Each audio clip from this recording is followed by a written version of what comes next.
మనకి కార్తీక మాసం అయిపోయింది, పెళ్లిళ్ళ సీజన్ వస్తుంది. ఒక చాలా ఎక్స్పీరియన్స్డ్ ఫైనాన్షియల్ ప్లానర్ గా మీరు చెప్పండి సార్, ఎవరిని తప్పు పట్టలేం, కానీ ఇంత లక్షలు కోట్లు పెట్టి పెళ్లిళ్ళు చేయడం గురించి మీ అభిప్రాయం ఏంటి సార్?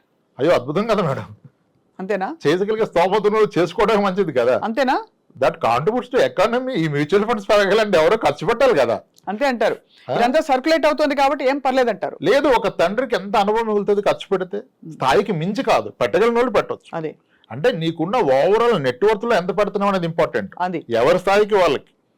10 కోట్లు ఆస్తున్న వ్యక్తి దాంట్లో ఒక 5% ఖర్చు పెట్టుకుంటే అతనికి లైఫ్ టైం అచీవ్మెంట్. సో మీ దృష్టిలో ఒక నెట్వర్త్ లో ఒక 10% వరకు ఓకే, అంతేనా? మీకు ఓన్లీ కిడ్ ఉంటే, 2 కిడ్స్ ఉంటే ఆ 10 లో 2ది పెట్టుకోండి, అంతే. It again depends. యాక్చువల్గా ఇప్పుడు అందరి దగ్గర డబ్బు ఉందండి, ఈ డబ్బుని ఇంకా పెంచుతా అంటున్నారు, కానీ ఈ డబ్బును అనుభవించగలనా, నాకున్న లైఫ్ టైం అంతా.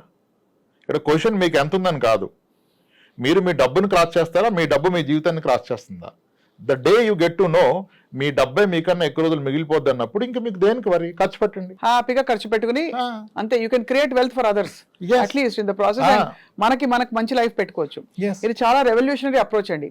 ఎందుకంటే నేను ఇంతవరకు విన్న ఫైనాన్షియల్ ప్లానర్స్ అందరూ ఇంకా దాచు ఇంకా దాచు ఇంకా దాచు అని అడ్వైస్ ఇచ్చేవాళ్ళు చూశాను తప్ప. అయ్యో ఎలా చెప్తున్నారు మీరు, అంబానీ అంత నెట్వర్క్ కావాలంటే రాబోయే 40 ఏళ్ళు నెల కింద పెట్టండి అంటారు.